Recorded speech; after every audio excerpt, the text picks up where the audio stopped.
Assalamualaikum warahmatullahi wabarakatuh. Waalaikumsalam warahmatullahi. Semoga Ustaz sehat dan dilindungi oleh Allah. Amin. Saat Ana mau tanya, bolehkah orang tua memaksa anak gadisnya untuk menikah dengan pilihan orang tua yang tidak dicintai oleh anaknya? Masya Allah. Bukan karena agama melainkan hartanya. Karena ini anaknya hidup tidak susah. Syukur Ustaz. Wassalamualaikum warahmatullahi wabarakatuh. Ini kayaknya curhat ini kayaknya. Ini bukan. Baik teman sekalian, Masya Allah saya tadi masih terngiang-ngiang tadi adik kita tadi Agus tadi ya. Dia baru pacaran 6 bulan aja pengakuannya sampai nangis-nangis ya, Masya Allah. Padahal ibu-ibu kan sudah tahu ya bahwa cinta itu ada 3 yang paling besar ya. Satu cinta seorang bunda pada anaknya, yang kedua cinta Allah pada hambanya, yang ketiga cinta fitri ya. Ini ada di sini. Dia 6 bulan aja, dia sampai nangis-nangis. Kalau Mas Wisnu kita suruh ngomong di sini, entah apa yang terjadi gitu ya, Masya Allah. Enggak, sorry. Itu adalah sedikit gambaran saja, Masya Allah. Itu artinya adalah orang yang merasa bahwa dirinya itu bermaksiat, lalu kemudian bercucuran air mata, Masya Allah. Kita minta mudah-mudahan adik kita ini mendoakan kita semua, mudah-mudahan kita termasuk orang-orang yang juga diselamatkan oleh Allah. Baik, sekarang masalah tentang cinta. Jadi Bapak Ibu sekalian, jadi gini. Orang tua itu memberikan saran bagi anaknya. Yang menjalani pernikahan itu adalah anaknya. Artinya ada satu titik tertentu di mana ketika kita memang sayang dengan orang tua mau kebaikan untuk anaknya, salah satu syarat yang dikatakan manis tato aminkum bil ba'ats, siapa yang diantara kalian memang sanggup untuk menikah, yang dimaksud kesanggupan adalah segala sesuatu yang menjadi konsekuensi ketika orang itu sudah nikah. Termasuk di situ adalah bagian daripada harta. Makanya ada 4 hal yang dipertimbangkan dalam pernikahan. Yang pertama adalah agama, yang kedua adalah nasab, yang ketiga adalah harta, yang keempat adalah penampilan, wajah dan seterusnya. Nah, tapi kata Rasulullah, pilihlah karena agama. Andaikan orang ini agamanya sama-sama bagus, tapi salah satu lebih kaya daripada yang lain, maka wajar ketika orang tua minta sama yang hartanya lebih banyak. Kenapa? Menurut dia lebih bisa menjamin.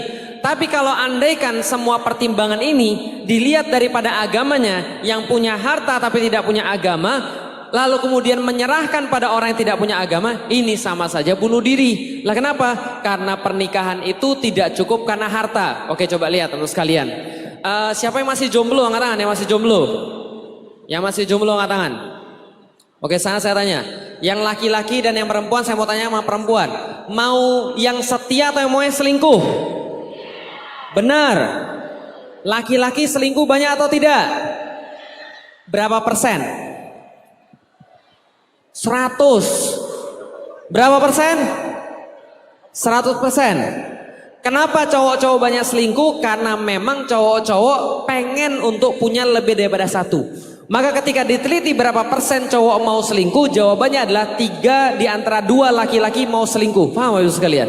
Berapa? 3 di antara 2. Pertanyaannya, apa yang membuat laki-laki ini bisa setia? Oke, kita lihat.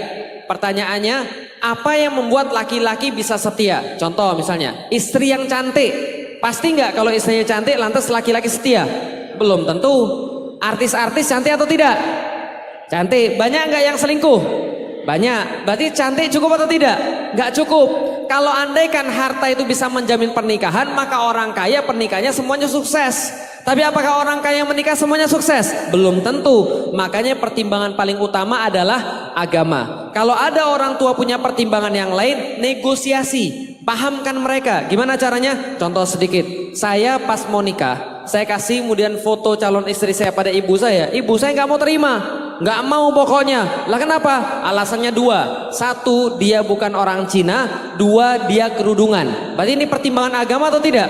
Bukan. Karena ibu saya maunya yang Chinese juga, yang nggak kerudungan. Maka saya bilang sama ibu saya, kenapa? Dia jelaskan seluruh alasannya. Saya kemudian nego sama ibu saya. Ibu saya nggak mau untuk dinego. Saya bilang, mendingan saya nggak usah nikah saja.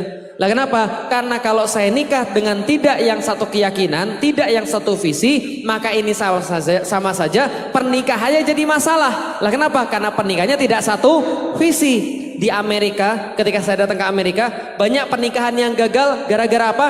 Gara-gara mismarriage, nikah karena nafsu. Awalnya mereka sama-sama tidak beragama, karena itu mereka nikah. Setelah mereka nikah, yang cewek tobat, lebih mendekat pada agama. Lama-lama apa yang terjadi? Cowoknya nggak mau tobat, lama-lama yang perempuan galau. Ustadz, kami pengen diimami Ustadz. Ustadz, kami pengen seorang laki-laki yang bertanggung jawab Ustadz, yang ngajarin anaknya akidah Ustadz. Nah, ini bermasalah. Kenapa? Karena visinya tidak sama. Nah, jadi kalau ada kasus yang seperti itu, negosiasi bareng orang tuanya.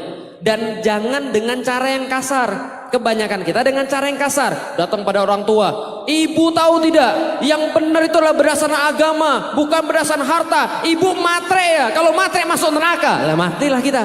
Nah, kenapa? Karena caranya kasar. Coba berdua-dua sama ibunya, pergi ke satu tempat, lalu bilang, Ibu makasih, saya sangat berhutang sama ibu, sudah mendidik saya jadi orang yang baik. Saya nggak akan bisa jadi begini kalau bukan tanpa ibu. Dan saya pengen agar saya ini menjadi jalan ibu untuk masuk surga. Maka kenapa saya pilih yang ini? Karena dia beragama. Kalau dia beragama, saya bisa masuk surga bareng-bareng dan bisa menjadi jalan ibu juga untuk masuk surga. Kira-kira ibunya dengar atau enggak? Insya Allah lebih dengar. Negosiasi sama ibunya. Pertimbangan pertama adalah pertimbangan agama, bukan etnis, bukan harta, bukan selainnya. Kalau misalnya mau lagi cuma tanya sama ibunya, ibu pas nikah sama bapak sudah kaya atau masih miskin? Sudah kaya atau masih miskin? Saya yakin semua orang nikah nggak ada yang mapan. Lah kenapa? Karena mapan itu setelah nikah, bukan sebelum nikah.